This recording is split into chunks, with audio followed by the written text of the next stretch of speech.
अगले दिन पिता ने आर्लो को गोदाम की रखवाली का काम दिया। उन्होंने कहा कि यदि कोई जंगली जानवर अनाज चुराने आए और जाल में फंस जाए तो उसे डंडे से मार गिराना, तभी वह भी परिवार के सम्मान में अपना पद चिन्ह छोड़ सकेगा। कुछ देर बाद जाल में हलचल हुई, लेकिन उसमें कोई खतरनाक जानवर नहीं बल्कि एक छोटा जंगली मानव फंसा हुआ था जो दम घुटने से मरने वाला था। आर्लो का दिल पसीज गया और उसने उसे आजाद कर दिया। पिता को यह बिल्कुल पसंद नहीं आया। उन्हें लगा कि उनका बेटा इतना कमजोर है कि इस दुनिया में जीवित नहीं रह पाएगा। वह आर्लो को लेकर उस जंगली बच्चे के पैरों के निशानों का पीछा करने निकल पड़े, लेकिन उन्हें क्या पता था कि यह सफर उनका आखिरी सफर साबित होगा। रास्ते में भीषण तूफान आया। नदी का पानी अचानक बढ़ गया और भयंकर बाढ़ आ गई। पिता ने पूरी ताकत लगाकर आर्लो को ऊंची चट्टान पर फेंक दिया, लेकिन जब वह खुद ऊपर चढ़ने की कोशिश कर रहे थे तभी तेज बहाव उन्हें हमेशा के लिए बहा ले गया। पिता की मौत के बाद मां पर पूरे परिवार की जिम्मेदारी आ गई। दूसरी ओर आर्लो अपने पिता की मौत के लिए उस जंगली बच्चे को दोष देने लगा। कुछ समय बाद आर्लो फिर उसी जंगली बच्चे से मिला। दोनों एक दूसरे का पीछा करते हुए नदी में गिर पड़े और तेज बहाव उन्हें बहुत दूर ले गया। जब आर्लो की आंख खुली तो वह एक अनजान जगह पर था। भूख से परेशान आर्लो फल तोड़ने की कोशिश करता है, लेकिन फिसलकर पहाड़ी से नीचे गिर जाता है। उसका पैर एक भारी पत्थर के नीचे दब जाता है। वह पूरी कोशिश करता है फिर भी निकल नहीं पाता। जब उसकी आंख खुलती है तो देखता है कि उसका पैर आजाद है। पास में छोटे छोटे पैरों के निशान देखकर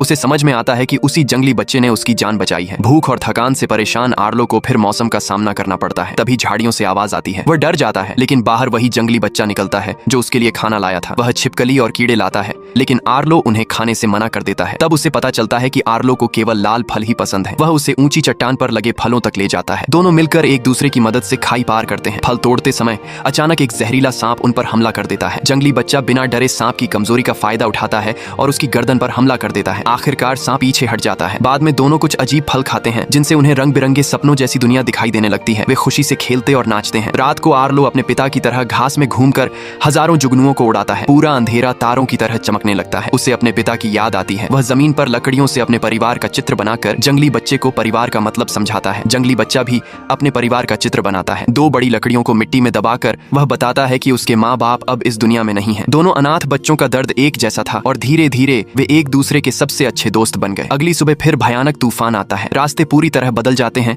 और आर्लो घर का रास्ता भूल जाता है। वह 3 उड़ने वाले डायनासोरों से मदद मांगता है। वे खुद को दयालु बताते हैं और उससे फंसे हुए जानवरों को बचाने के लिए कहते हैं, लेकिन यह सब धोखा था। वे असल में बेहद खतरनाक शिकारी थे। उन्हें आर्लो पर जंगली बच्चे की गंध आ जाती है और वे उसे पकड़ने की कोशिश करते हैं। आर्लो जान बचाकर भागता है। तभी 2 विशाल टी-रेक्स डायनासोर आकर उसकी मदद करते हैं। देखने में डरावने होने के बावजूद उनका दिल बहुत अच्छा था। बातचीत में पता चलता है कि उनका मवेशियों का झुंड खो गया है। जंगली बच्चा अपनी तेज सूंघने की शक्ति से झुंड का पता लगा देता है। टी-रेक्स परिवार खुश होकर उनका धन्यवाद करता है। अगले दिन सभी मिलकर मवेशियों को पानी की तलाश में ले जा रहे थे कि तभी आर्लो दूर अपने घर वाला पहाड़ देख लेता है। वह टी-रेक्स परिवार से विदा लेकर जंगली बच्चे के साथ घर की ओर निकल पड़ता है। अगर आप अपनी माँ से प्यार करते हैं तो नेक्स्ट पार्ट के लिए कमेंट करो आई लव मॉम।